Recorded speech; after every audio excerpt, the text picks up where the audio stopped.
output menu right here. So click output, and then you want to put this in advanced. Definitely want to click advanced. It's going to give you more options to mess around with. Audio track, I wouldn't really mess around with that. That's way over my head. Just keep that at 1. 95% of the people are just going to keep that at 1. Alrighty, onto the encoder. So this is pretty much what you're going to use to stream from. So this software X264 is actually going to use your CPU to encode the stream. If you have a really good CPU, or if you actually have a streaming PC, I would put that at the X264. But for me, I wouldn't really honestly, I have a really good CPU, and I'm not quite sure what the problem is, but I have an i7 8700K GPU, I mean CPU, and it's overclocked to, I believe, 4.7 gigahertz. And honestly, when I stream like Fortnite, I get input lag, so honestly I don't mess around with that. I get way better performance from my PC when I stream from the NVENC. NVENC is when you're using the GPU to stream from. I don't really understand why, but I have a 1060 GPU, and when I stream with this, I get way better performance and way less input lag. So we're gonna go ahead and put it on the NVENC new, and then we're gonna come down a little bit, and we're gonna set the rate control as CBR, which stands for constant bitrate. I really wouldn't mess with the other ones. Just CBR is the best in my opinion from what I have tested. Alright, coming down to the bitrate, I'd say this is the most critical and most important part of this entire tutorial. This is what separates good streams from bad streams as far as the quality is concerned. So the way to set the bitrate is actually not that hard, and do not skip this step. I'm telling you, you need to pay attention to this step right here. So to figure out what bitrate you should stream at, you need to first figure out what your upload speed is for your internet connection. So what we're going to do is we're going to go to speedtest.net. I'm going to go ahead and leave a link down in the description below for you guys just to click on that and come to this website. And after you do so, you just want to click go to test your connection. I'm just going to go ahead and skip to the part when I'm done so you guys don't have to sit here and watch me test my connection. I'll be right back. Alrighty, so I'm done testing my connection, and what we want to pay attention to is what our upload link down below for you guys just to click on. This website, it lets you figure out what bitrate you should be streaming at for what resolution that you want to output to your viewers. So we want to be streaming at 1080p 60 frames per second right here, and to do so we want to be streaming anywhere between 4,500 kilobytes per second bitrate to 9,000 kilobytes per second. So what that means is that since I have a 10.73 upload speed, that means I could stream theoretically at over 10,000 bitrate, but YouTube only goes up to 9,000.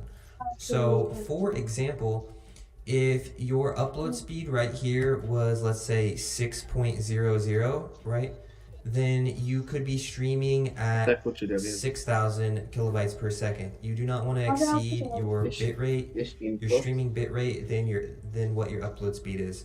So if your upload speed was 6.00, then you would go into Streamlabs OBS and set your bitrate at 6,000. But since my upload speed is 10.73, that means I can go into Streamlabs and put my bitrate at the max, which is 9,000. Okay, does that make sense? Then you're gonna go on a keyframe interval. You want to keep this at 2, and then you want to keep your max, your preset at max quality, right? If you want the best quality, you want to keep that at max quality, which means if you're familiar with rendering a video, say in Premiere, and you do 2-pass encoding, this is the same thing. Quality is pretty much 1 pass encoding, and max quality is 2 pass encoding. Okay, so then you want to keep your profile at high, of course, because you want the most quality for your viewers. Alrighty, and then we need to keep look ahead not checked, and then we need to check psychovisual tuning. Okay, and then for our GPU, this would be if you have multiple GPUs in your computer and you actually want to stream from different GPUs. Say like one GPU is used to run a game and then another GPU is used to like encode the game. I only have one GPU, so I set it as 0, which, you know, the 0 GPU, 0 means the first GPU, 1 would mean the second GPU, 2 would mean the third GPU because it starts at 0.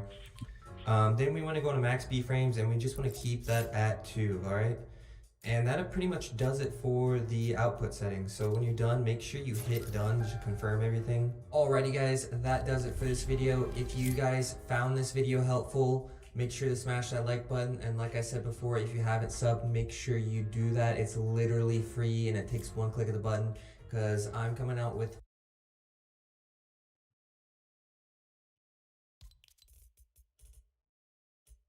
way too quiet. Oh no, my knife got flown. Non. Ich mach doch hier wieder mit, oder?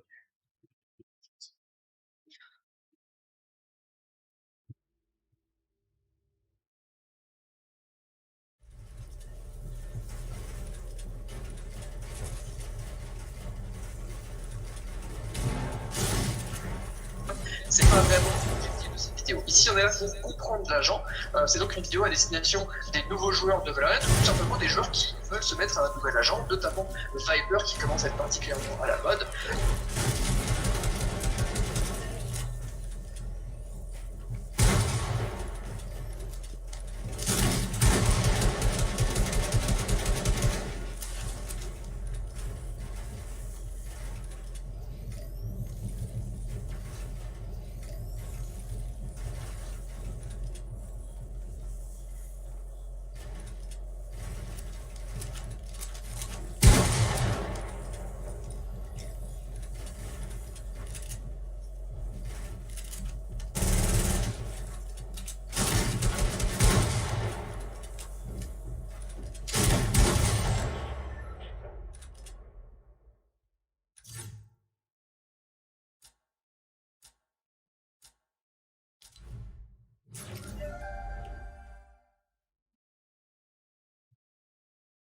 Emerald.